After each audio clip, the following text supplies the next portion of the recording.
Allah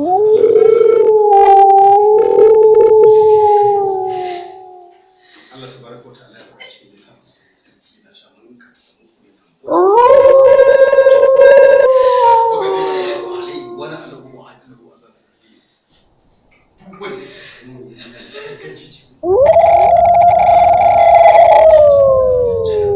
kuma ya tana masa wata irin azaba